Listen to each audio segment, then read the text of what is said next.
Section 208 Markandeya continued, O Yudhishthira, the virtuous fowler, eminent in pity, then skilfully addressed himself again to that foremost of Brahmanas, saying, It is the dictum of the aged that the ways of righteousness are subtle, diverse, and infinite.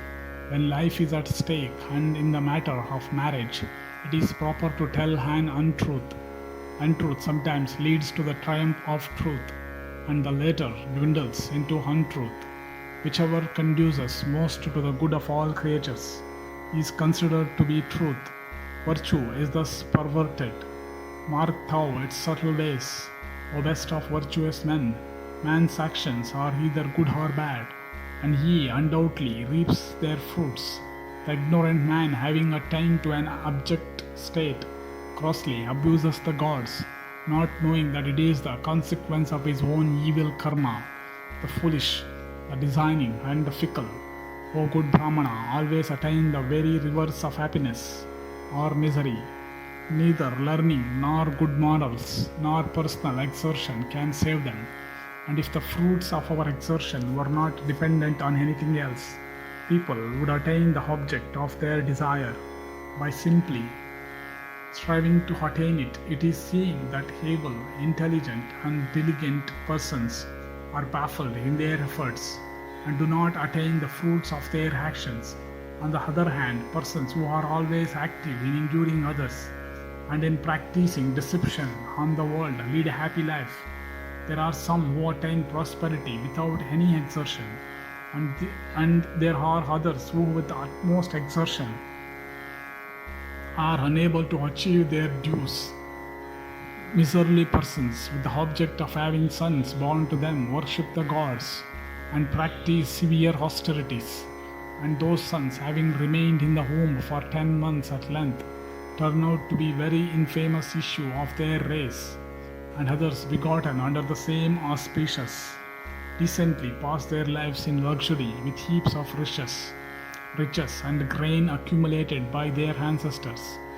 The diseases from which men suffer are undoubtedly the result of their own karma. They then behave like small deer at the hands of hunters, and they are racked with mental troubles. And O Brahmana, as hunters intercept the flight of their game, the progress of those diseases is checked by able and skillful physicians with their collections of drugs and the best of the cherishers of religion. Thou hast observed that those who have it in their power to enjoy the good things of this earth are prevented from doing so from the fact of their suffering from chronic bowel complaints, and that many others that are strong and powerful suffer from misery and are enabled with great difficulty to obtain a livelihood, and that every man is thus helpless, overcome by misery and illusion, and again tossed and overpowered by the powerful current of his own actions. If there were absolute freedom of action, no creature would die, none would be subject to decay or await his evil doom, and everybody would attain the object of his desire. All persons desire to outdistance their neighbors in the race of life, and they strive to do so to the utmost of their power, but the result turns out otherwise. Many are the persons born under the influence of the same star and the same auspicious of good luck, but a great diversity is observable in the maturity of their actions. No person, O good Brahmana, can be dispenser of his own lot. The actions done in a previous existence are seen to fructify in our present life. It is the immemorial tradition that the soul is eternal and everlasting, but the corporeal frame of all creatures is subject to destruction. Here below, when therefore life is extinguished, the body only is destroyed, but the spirit wedded to its actions travels elsewhere. The Brahmana replied, O best of those versed in the doctrine of karma and in the delivery of discourses, I long to know accurately how the soul becomes eternal. The fowler replied, The spirit dies not, there being simply a change of tenement. They are mistaken who foolishly say that all creatures die. The soul betakes itself to another frame, and its change of habitation is called its death.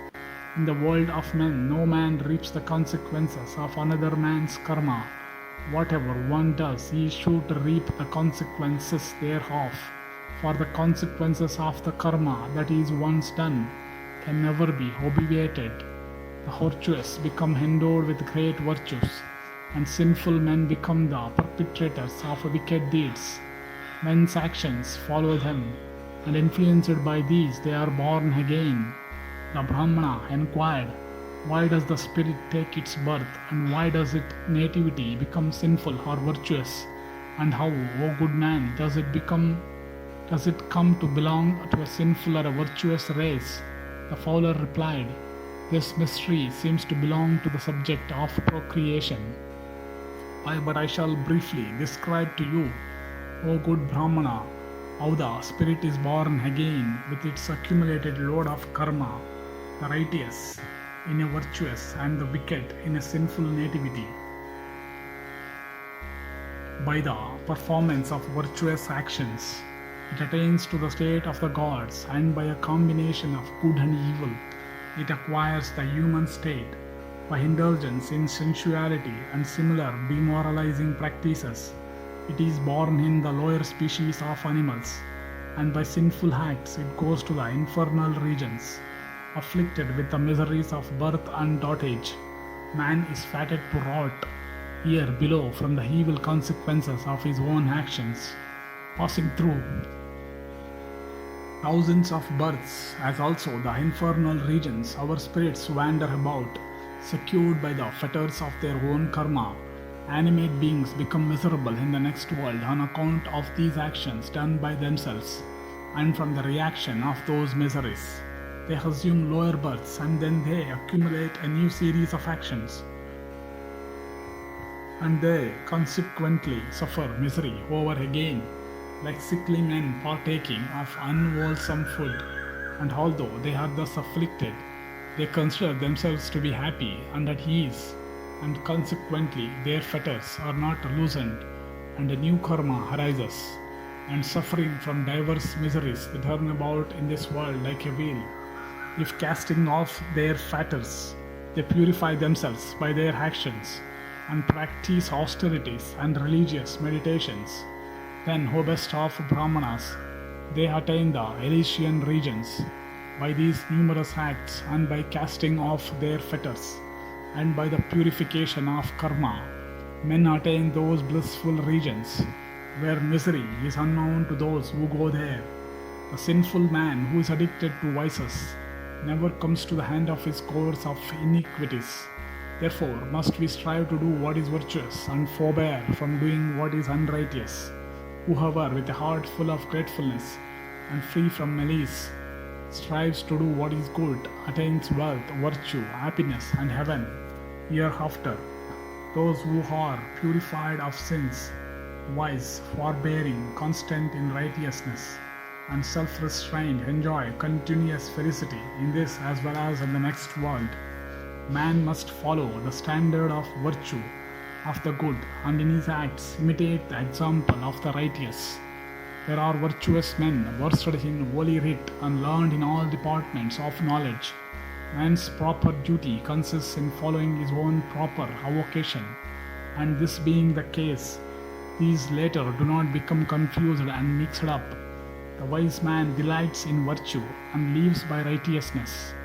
And O good Brahmana, such a man with the wealth of righteousness, which he hereby acquires, waters the root of the plant in which he finds most virtue. The virtuous man acts thus, and his mind is calmed. He is pleased with his friends in the world, and he also attains happiness hereafter. Virtuous people, O good man, acquire dominion over all and pleasure of beauty, flavor, sound, and touch according to their desire.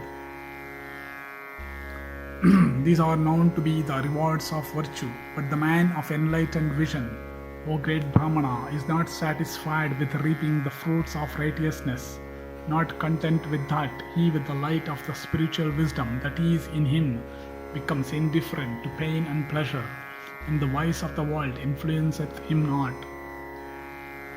Of his own free will he becometh indifferent to worldly pursuits, but he forsaketh not virtue, observing that everything worldly is evanescent. He trieth to renounce everything, and counting on more chance, he deviseth means for the attainment of salvation.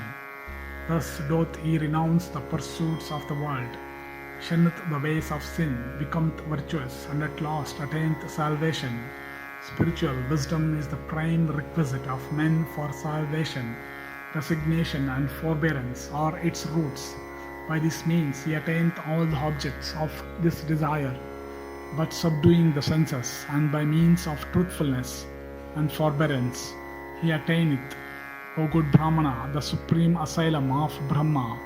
The Brahmana again inquired, O thou, most eminent in virtue and constant in the performance of the religious obligations, you talk of senses. What are they, and how may they be subdued, and what is the good subduing them? And how doth a creature reap the fruits thereof? O pious man, I beg to acquaint myself with the truth of this matter. Thus endeth section 208 in the Markandeya-Samasya Parva of the Vana Parva.